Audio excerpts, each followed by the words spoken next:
If the brush on your shark is spinning fine, but when you want to change the speeds from going to hard floors to carpets, nothing happens, this is the video for you. It could be quite a simple fix. You've got 3 wires that go from the handle, down the wand, and then into the floor tool. One of these 3 wires controls the speed.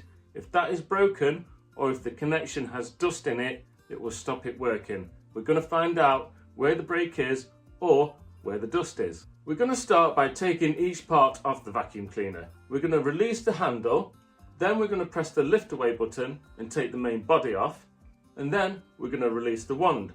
Obviously, if this is happening and you've got a stick vacuum, we're just going to take the body off the stick and take the stick off the floor tool.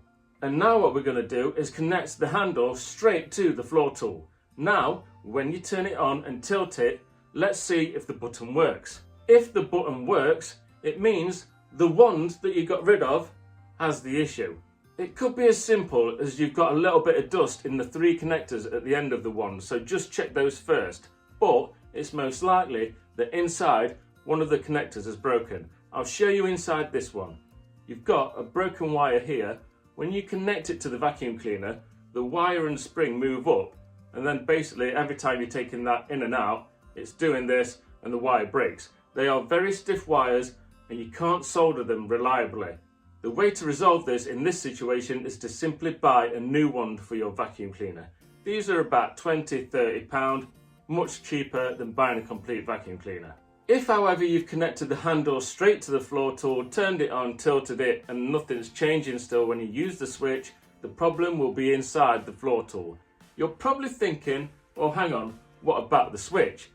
I repair hundreds of sharks every year and I haven't seen a faulty switch for probably 3 or 4 years. So I'm always going to check the floor tool first. Inside the hinge, where it bends and tilts, that's where the broken wire will be. Now to fix this, if you're good with electronics and you're a little bit handy, use one of my take apart videos on my channel to get inside the floor tool, and then you can look where the broken wire might be. You can then lengthen the wire, solder it up and fix it yourself. If however this doesn't sound like the sort of thing that you want to do, the only way to resolve this is to buy the complete floor head.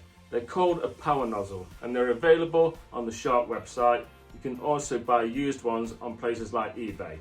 If you have any other questions about this, or if you're experiencing a totally different issue with your brush on your shark, please just ask me in the comments and I'll always try and reply. It's always worth putting your model number from your shark, okay? So look on the sticker that's on your shark and give me the model number and exactly what's happening. I hope you found this video helpful. It was a little bit unplanned today because I had a customer's vacuum in with this problem that I don't very often see.